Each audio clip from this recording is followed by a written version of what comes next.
Namaskar, viewers. So, while talking to the neurologist, I came across one new term, and that was a kind of a surprise element for me.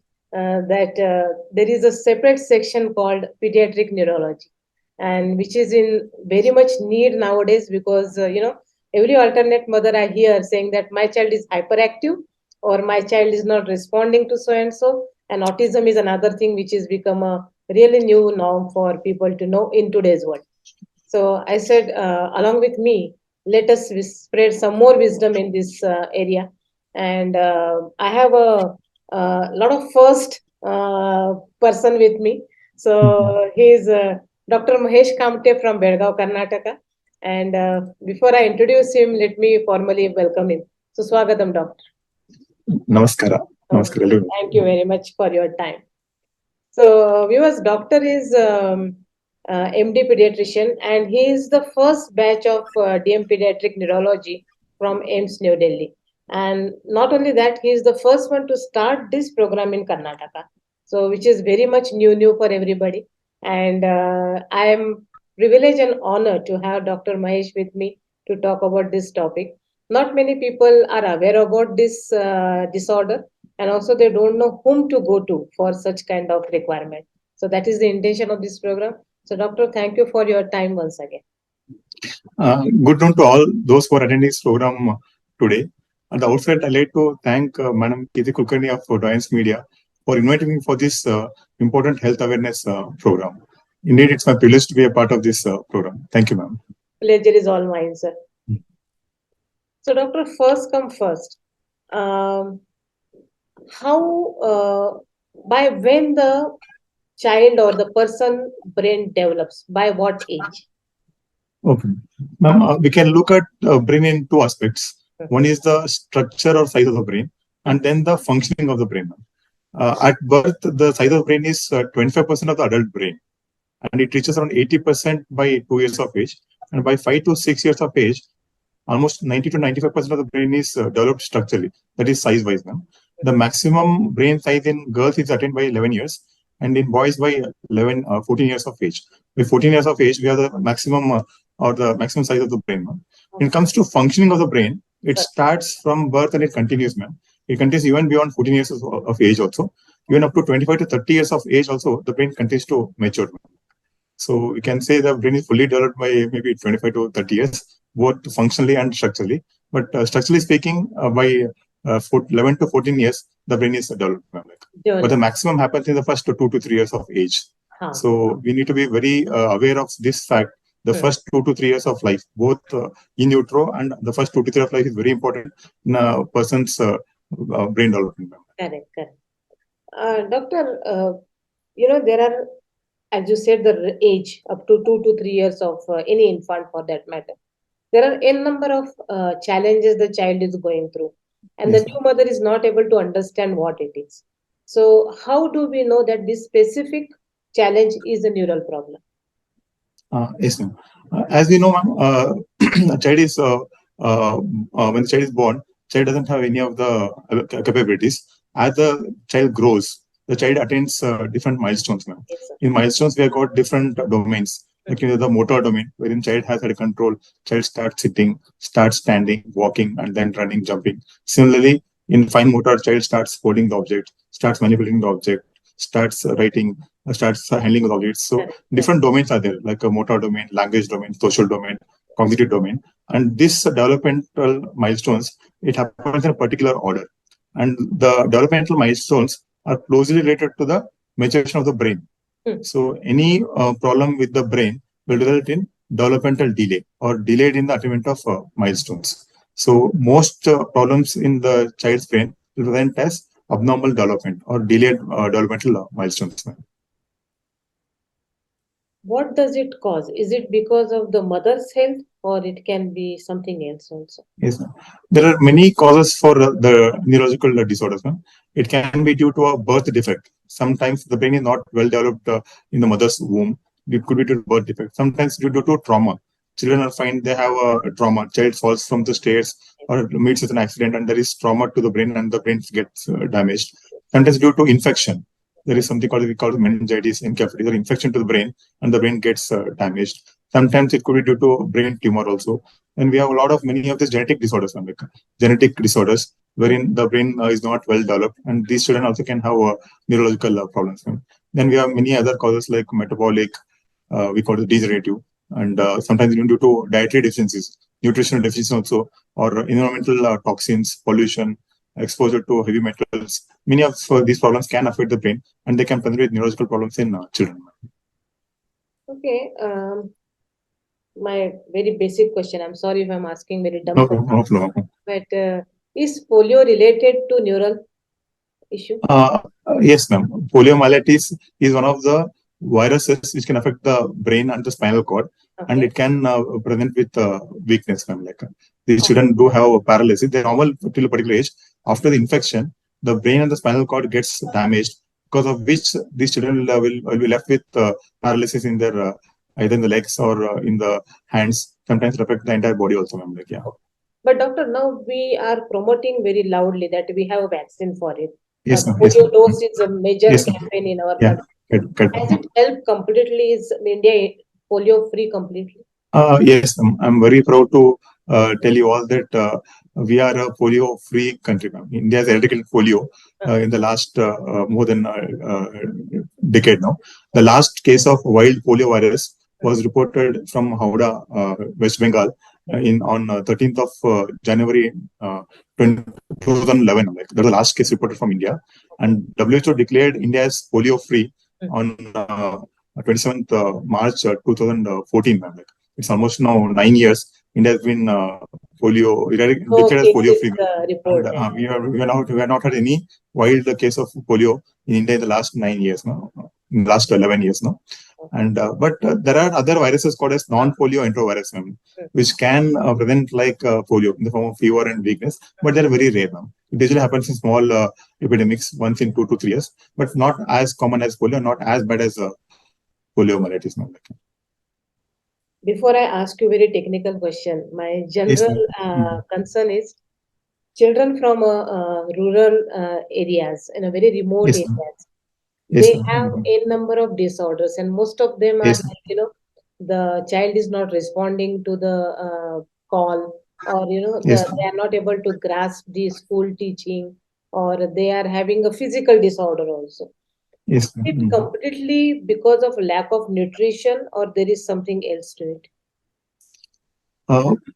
As I told you, there are many causes which can affect the brain, and in our country, especially in the rural area, most of them are related to birth-related problems, like because of poor obstetric care. Because many of the deliveries don't happen in the hospital.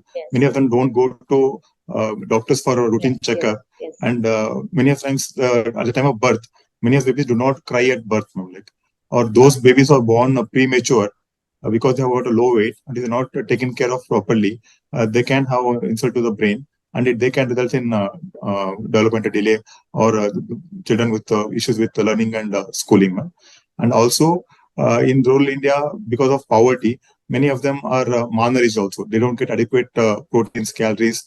They do not have good doses of vitamins also. So because the nutrition causes also, they do get affected. And fourthly, I would say because of poverty, because of overcrowded families, they don't get a very stimulating environment at home, like, which will also contribute to their learning issues, like. But I would say out of all these, most common is the poor obstetric care and the poor perinatal care, like delivery is being done at home or in PSCs wherein we do not have very good care. That results in brain injury, and that results in developmental delay or neurological issues in rural children. I heard yesterday, doctor, that the infant death rate is really concern in rural areas. Yes, it's coming down, but still a lot to do. Still a lot to do. Doctor, in 2013, you have been awarded with the Best Young Scientist Award by Yale University. Yes, ma'am. What is your finding during that period is one question.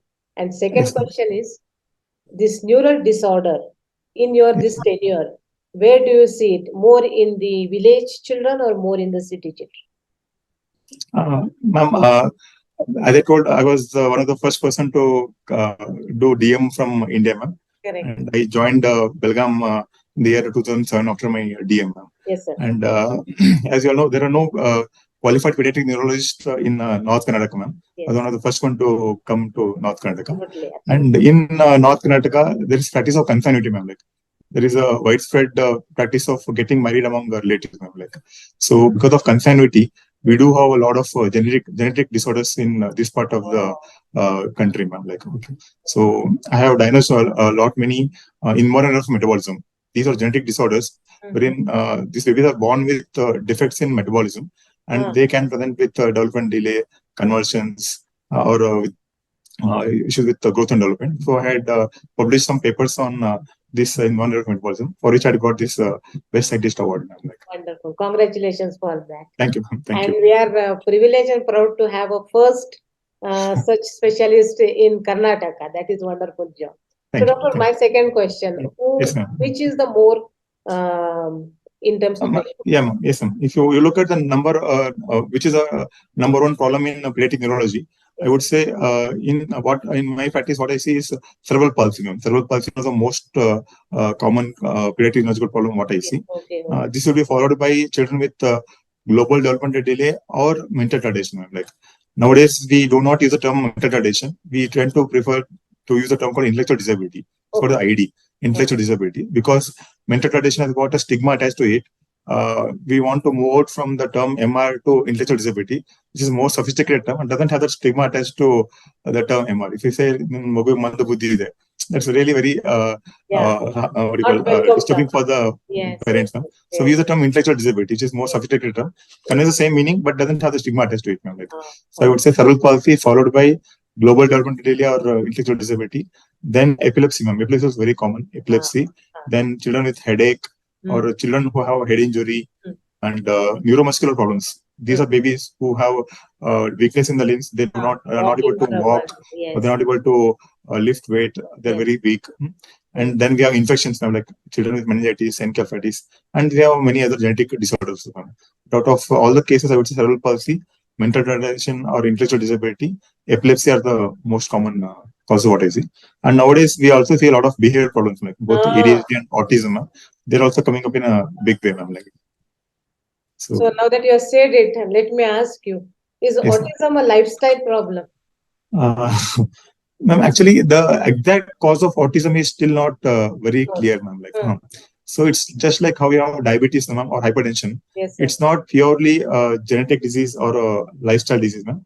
So it happens in children who are born with some susceptible genes, and there are some environmental factors, ma'am. Like both genetic and environmental factors results in the causation of autism. Like, so doctor, why am I asking you this once again is, with my discussion with other doctors, what is the prominent topic that we have spoken about is nowadays the fashion in women of addiction, addiction to smoking, to alcohol, to drugs.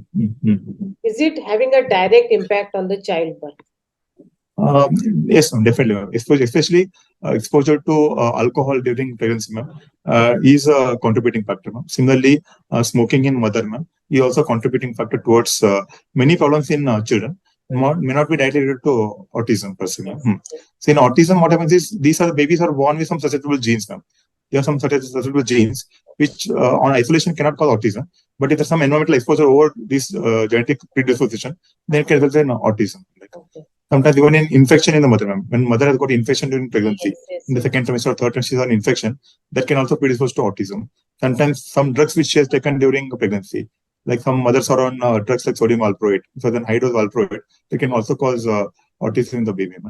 But it's usually a contribution of both genetics and the environmental factors that results in autism. Earlier, this disease was there, but the awareness was not there. Awareness are not there because we had very few pediatricians in our country. They're all busy managing infections, and nobody had time to think of these disorders. But nowadays, with improvement in our medical care, many doctors coming out, and awareness which is increasing both among doctors and the lay public, many cases autism are being picked up. And one more thing I would say is because of changing in our lifestyle, like we are moving away from joint families to nuclear families, and we're moving away from our family family support to nuclear families to cities. And in cities, when both parents are working or when mother is alone, she has to do both household work and take care of the baby. And we are exposing these babies to more of media, ma'am, like more exposure to TV, more exposure to mobile. And these kids don't get exposed to other kids, or they don't get to play with other kids. That's also contributing towards speech delay and this problems like autistic spectrum disorder. It's not doesn't directly cause it, but it's contributing to the problem of autism. Yes, yes. Doctor, okay, now that you have spoken about this was not in my questionnaire, but I want to ask. Okay, fine. This usage of electronic media. Yes. How does it impact on the brain? We are not talking about lifestyle, whether to have it, not have it, but from the race point of view, from the scientific point of view. Ma'am, the radiations which come from the mobile, yes, it's really impact on the brain is not very clear, ma'am. Like, okay. Though there is initially some association between this and brain tumor, but the evidence is not clear at all. We don't have very concrete evidence to say that it does cause any tumor or what do you call cancer. But this we need to follow it up for some more time, ma'am, actually. But in children, ma'am, what happens with this media, this electronic media or TV, there's only one-way communication. The child looks at the screen and it reacts, ma'am. But there is no reaction from the other side, ma'am. Correct. Like when a child talks to me or does something to me, I will react to the child. Okay, very good. I'll clap for him. Or if he does something wrong, I will just scold him. I'll react to it. Like, okay. But here it's only one way. The child doesn't learn. It just looks at the media, what you call screen, and just copies what's happening there without knowing whether it's right or wrong, whether it's good or bad. Doesn't know anything, ma'am. Like, and it's very addicting. This what you call cartoons is very addicting. Child spends a lot of time on the media, and important time is lost, which the child is supposed to play in the ground or play with other friends, make friends. So this human touch or personal touch is not there when they play with the media. That's how means we have got our professional bodies, like in Indian Academy of Pediatrics, which really clearly recommends that there should not be any media exposure till 2 years of age, ma'am. It should be zero. No TV, no mobile till 2 years of age. Zero. Between 2 to 5 years, they say up to half an hour is okay, ma'am. Half an hour in entire 24 hours. And beyond 5 years, 5 to 10 years, they say up to 1 hour is permitted. And beyond 10 years, up to 2 hours in 24 hours is permitted, ma'am. But unfortunately, nowadays, even for newborn baby, we're exposing them to the screen, ma'am. And many parents just show the screen to feed the baby. The baby gets addicted to that screen while feeding, and baby wants it more and more, cries a lot, and parents yield to that demand. And it's really complicating the matter. So I would say better not to expose the kids to this media so that they will not ask for it. Like, once we show it once, then the baby will keep asking for it. If you don't show the media to them, then this problem will not arise at all. Like, okay. It will help. So it's a request for all young parents not to expose their kids to this media till 2 years of age. And beyond that, they do get exposed, but always put a limit. You have to put a limit. Like, okay, I'll allow you to for only 15 minutes or only half an hour.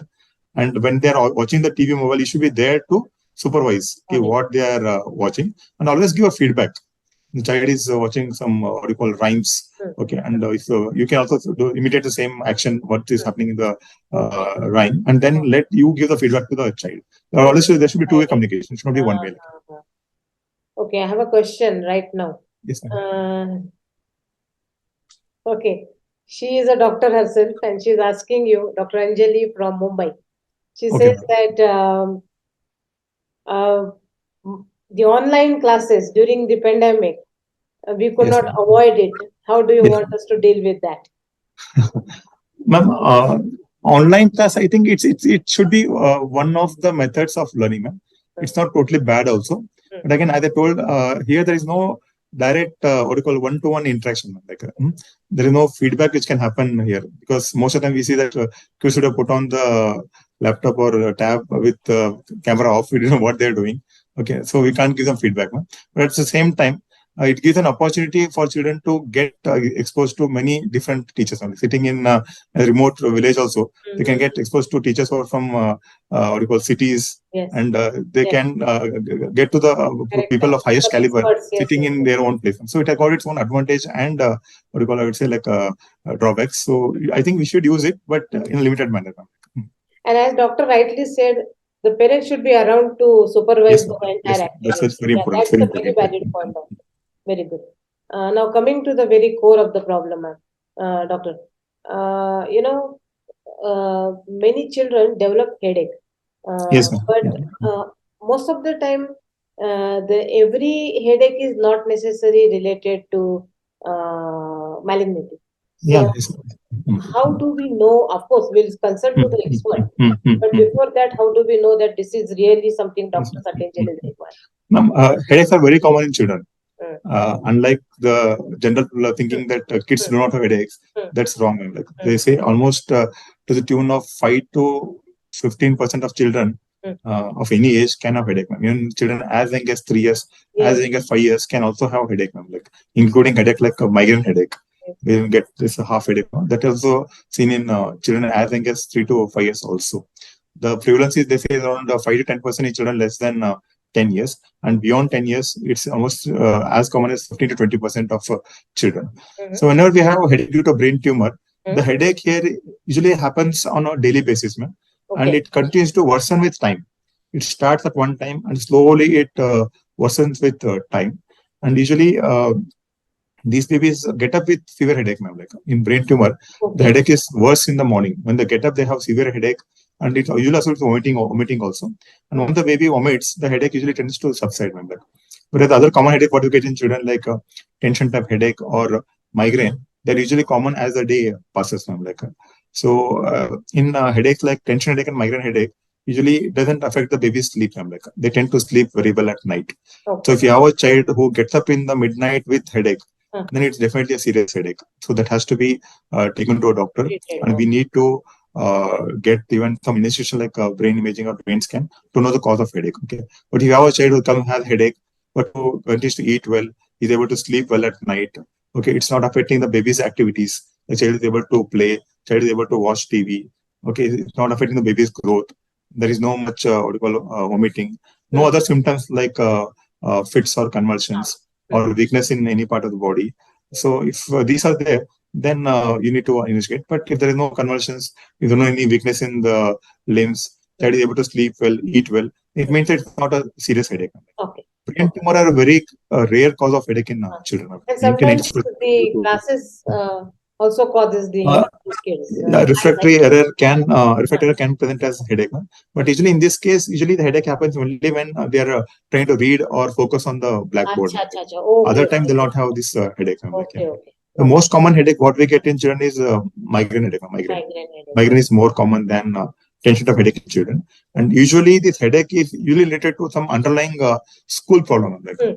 many children who are not able to what you call cope up with the studies at Ah. school Mm. Mm. because of any reason. It could be Mm. because of some problems in the family, or not able to what you call read well, or not able to understand the topic well.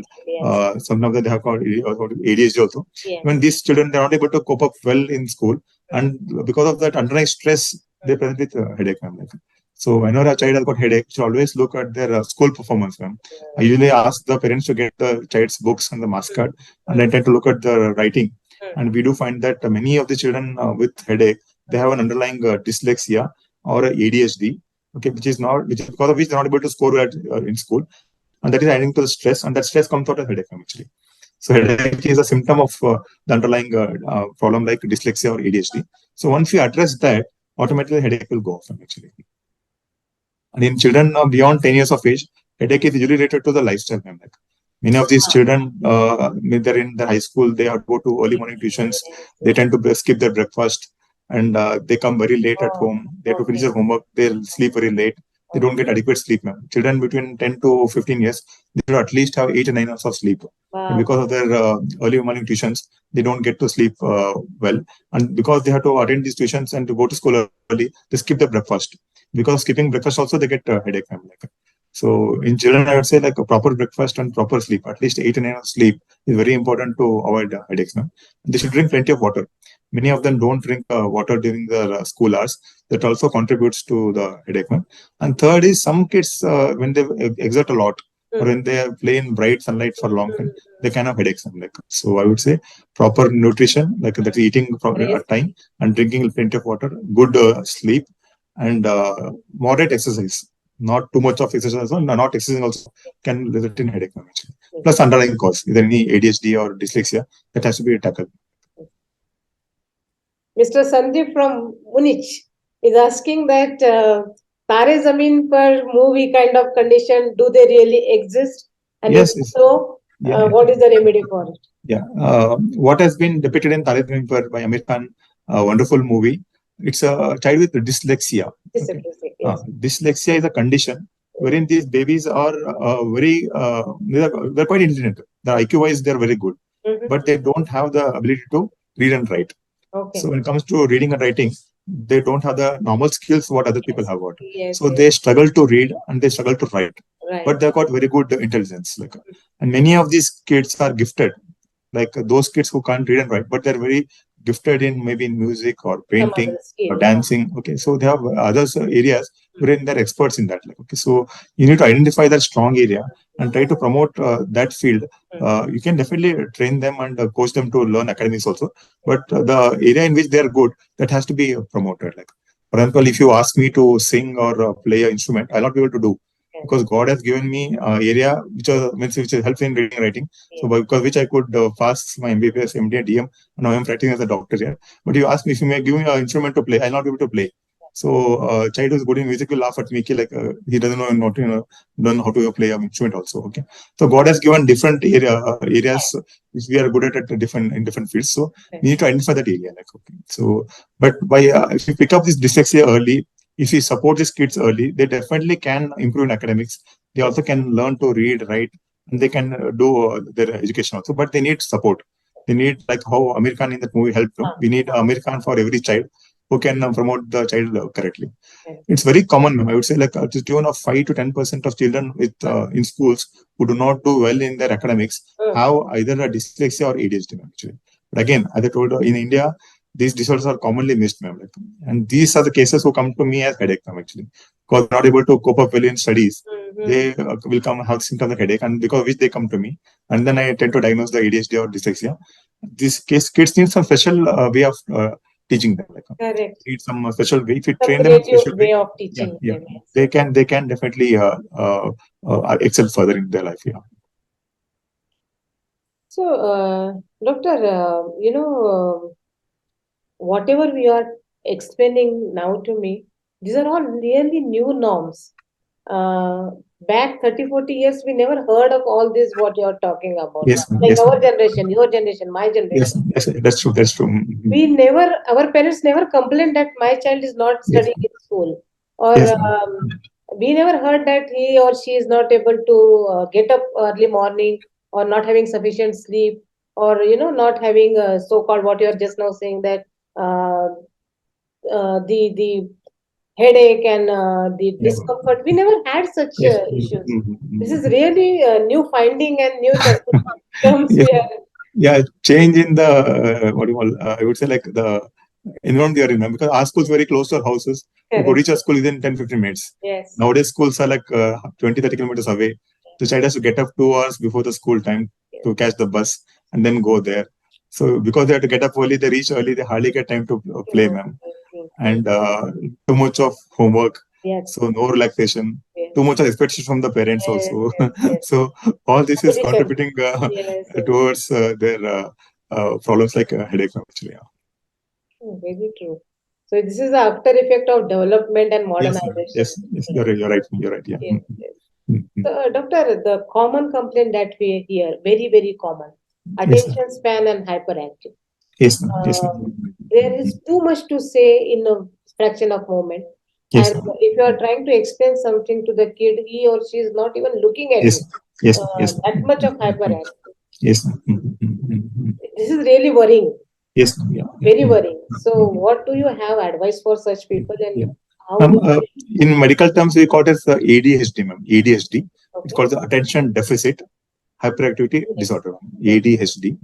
So these are kids who have got very less attention span. Like, they can't sit in one place for more than a couple of minutes. They can't concentrate on a particular thing for more than a couple of minutes.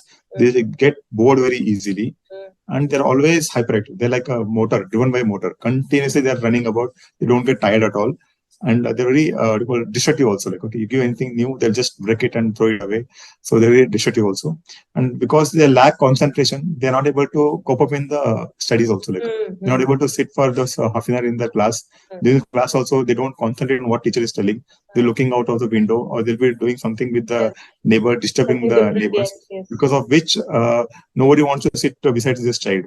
And even teacher will be continuously complaining about this child or punishing this child. Why are you doing this one? Get out of the class.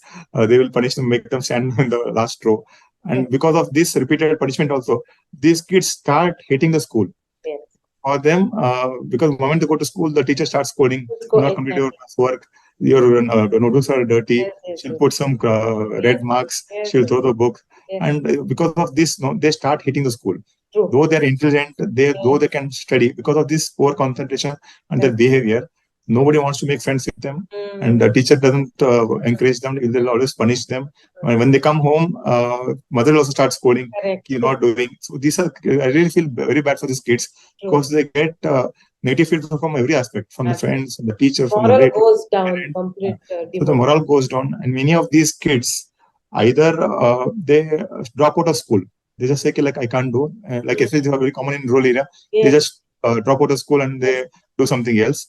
Or else many of them can go into a very wrong way also. Like, okay, they get into violent behavior, they get into abuse, they start smoking, they start making all bad friendship and bad habits. So these are the important, very important problem which we should pick up in time and address in time. Like, they say almost a tune of 5% of children in any school, 5% children have got ADHD. Like, and it's unfortunate that many of the school teachers, many of the parents, many of the doctors, including pediatricians, are not aware of this problem. And they just say, okay, it's very common in children, it's childishness, and it's ignored. And but it's got a lot of long-term problem. Actually, they start hitting school, they start hitting studies, they drop out of school, or they get into all antisocial behavior. But if you address in time, definitely we can change their course only. Actually, here they have got both drugs and behavior modification. If you can meet a child psychologist or child psychiatrist, they'll tell you how to modify the behavior. Plus, we pediatric neurologists or pediatricians, we can give them drugs also. Like, we have got more than 4 or 5 drugs. By giving the drugs, we can definitely improve their concentration and the hyperactivity. And by giving drugs and by giving behavior training, by doing both, can definitely make the student concentrate better in the school. They can score well. They can improve their school grades also. And many children can reach their potential.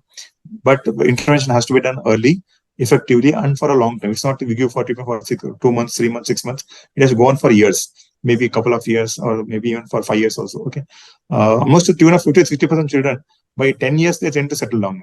Okay. But remaining 40% can continue even beyond 10 years also. In them, we need to continue treatment even in adulthood also. But with treatment, many of them can lead a near normal life. Good life. Okay, that's a very good point, because as you rightly said, school dropout is another area of discussion. Yes. And this problem run in families actually. We do see that father dropped out of high school. So he's a very great businessman doing good business and running a good business. But he would have dropped out of school at 10th only. And their kids can also same problem actually. So you can run in families also. So it's better that we pick up early. It's anyway about earning money, and I'm earning money. So what is the need of education? But yeah, they're intelligent. But if they get a good qualification, they can really go very ahead in their life. Actually, they're intelligent. They have the potential, but because they lack education, they're not able to reach the potential. But they have good education also. They can go far ahead in their life. Actually. Doctor, I came across one term that is called spastic cerebral palsy. Palsy. Please educate us on that. Cerebral palsy is one of the most common neurological condition what we see in children. In cerebral palsy, what happens is there is damage to our brain. Either at the time of birth or in the womb only, or in the first 2 to 3 years of life, there is some insult to the brain because of infection, or because of not growing at birth, because of premature delivery, because of hypoglycemia, because of head injury. Okay, any insult to the brain in the womb or at the time of birth or in the first 2 to 3 years of life can damage our brain, because of which our motor system gets affected. When I say motor system, it means our limbs, okay, our trunk, okay, the motor system gets affected, and these children are left with very stiff limbs. These are babies who have got very stiff body. Because of stiffness, they're not able to walk like a normal child, not able to sit, or not able to swallow, or not able to talk like a normal child. That is called as cerebral palsy. There are different type of CP, out of which spastic CP is one of the most common type of cerebral palsy. And in this condition, if we diagnose them early in time, and if we start treatment in time, can definitely make these children become independent. Many of the children can even walk, talk, and can lead independent life. But the key thing here is it has to be diagnosed early, and we have to start intervention early. As we all know, either brain grows maximum in the first 2 to 3 years of age. 80% of brain develops in the first 2 to 3 years of age. If we intervene in this time, definitely we can have good results actually. And in cerebral palsy, the mainstay is going to be physiotherapy, not medicines.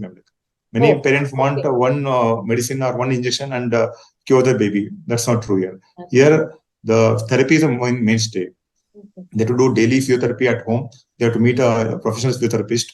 They have to do speech therapy, occupational therapy. With all these therapies, along with medicines, we can make them better. Like many of the parents feel that, okay, why go to doctor? He'll give one injection, one tablet, and my son will be cured. That is not true here. Here, it's 80% is by the parents, and 20% is our role to prescribe the medicine and advise them what to do. But parents have to do the remaining 80%. But if we do both physiotherapy and medicines, many of the children can be made to be independent. Doctor, my question is all these section of society is not able to identify the problem one. Yes.